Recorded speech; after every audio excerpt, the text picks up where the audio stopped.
Good morning friends, मैं हूं doctor आशीष Chaurasia, consultant urologist. आज मैं जिस टॉपिक पे बात करना है वो है recurrent urinary tract infection in females, यानी कि लेडीज़ में आखिर बार बार यूरिनरी ट्रैक्ट इन्फेक्शन होता क्यों है। अक्सर क्या होता है कि आपको बार बार इन्फेक्शन होता है, आप एंटीबायोटिक लेते हैं, ठीक हो जाते हैं, फिर से हो जाता है।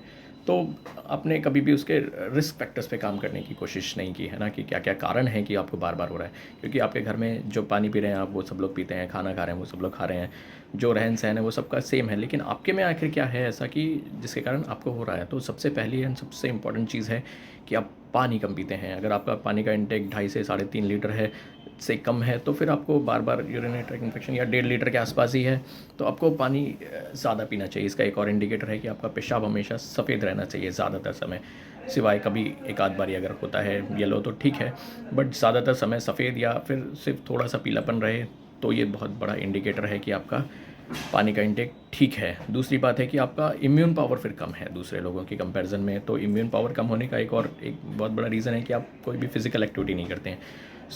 एक आपका इम्यून पावर इम्प्रूव करने के लिए 1 घंटे की एक्सरसाइज, 45 मिनट्स की एक्सरसाइज तो बहुत ज़रूरी है। एरोबिक एक्सरसाइजेज़, जिसमें कि आप या तो एक ब्रिस्क वॉकिंग कर सकते हैं, रनिंग कर सकते हैं, या फिर जॉगिंग वगैरह कर सकते हैं। तो ये बहुत इंपॉर्टेंट है, जो कि आपका इम्यून पावर बढ़ाता है। तीसरा है आपकी अनहेल्दी फूड हैबिट्स। अगर आप बाहर का खाना ज़्यादा खा रहे हैं, पिज़्ज़ा बर्गर, या टाइम पे खाना नहीं खाते हैं, तो वो भी आपका इम्यून पावर कम करता है। इसके अलावा अगर आप स्ट्रेसफुल लाइफ जीते हैं, ज़्यादा स्ट्रेस लेते हैं, तो भी ये भी आपका इम्यून पावर कम करता है। इसके अलावा अगर आपका अगर ऑफिस में या आपके जॉब में ट्रैवल वगैरह ज़्यादा रहता है और आप ज़्यादा समय तक यूरिन होल्ड कर लेते हैं, जैसे 4-5 घंटे तक सुबह की या फिर शाम को ही कर रहे हैं, तो ये भी एक रिस्क फैक्टर है जिसके कारण यूरिन में इन्फेक्शन होता है। ब्लैडर आपका वीक हो जाता है, अच्छे से एम्प्टी नहीं होता है, तो उसमें बार बार इन्फेक्शन होने के चांसेस बढ़ जाते हैं।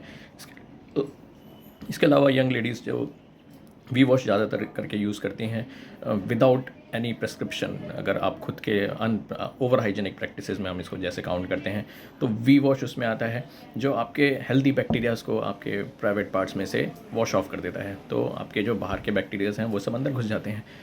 ये भी एक रिस्क फैक्टर्स है। आपको लगेगा कि शायद वी वॉश से हम ज़्यादा साफ़ रखने की कोशिश करें, बट असल में वो आपके बैरियर को भी हटा देगा, तो आपको इन्फेक्शन होने के ज़्यादा चांस हो जाते हैं। इसके अलावा जो लेडीज़ जेट स्प्रे हर यूरिनेशन के बाद या फिर हर सेक्सुअल एक्टिविटी के बाद ज़्यादा एग्रेसिवली यूज़ करते हैं, उनको भी यूरिनरी ट्रैक्ट इन्फेक्शन होने के चांसेस होते हैं।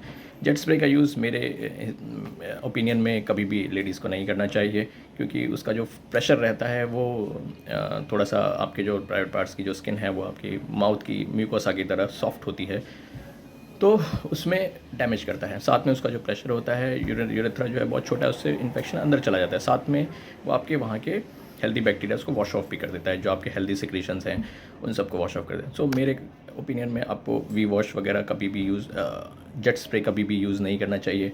यू कैन यूज़ सुबह एक बार नहाते समय मग और पानी से क्लीन कर लीजिए, उसके बाद बार बार भी आपको यूरिन के रास्ते को जनरली वॉश ऑफ नहीं करते रहना चाहिए, क्योंकि वो भी एक सोर्स ऑफ इन्फेक्शन बनता है। ये कुछ है, अगर आप इन रिस्क फैक्टर्स पे काम करेंगे तो आपकी लाइफ थोड़ी आगे नॉर्मल रहेगी। अदरवाइज़ एंटीबायोटिक तो कोई डॉक्टर ही आपको देगा, उस पे तो आप कुछ काम कर नहीं सकते हैं कि आप खुद से एंटीबायोटिक नहीं लेना चाहिए, किसी ना किसी डॉक्टर से कंसल्ट करके लीजिए। बट ये जो चीज़ें हैं इस पे डेफिनेटली आप काम कर सकते हैं, और ये आपको बार बार होने वाले इन्फेक्शन से आपको, अगर ये सब चीज़ें फॉलो कर रहे हैं तो आप बच सकते हैं। Thank you.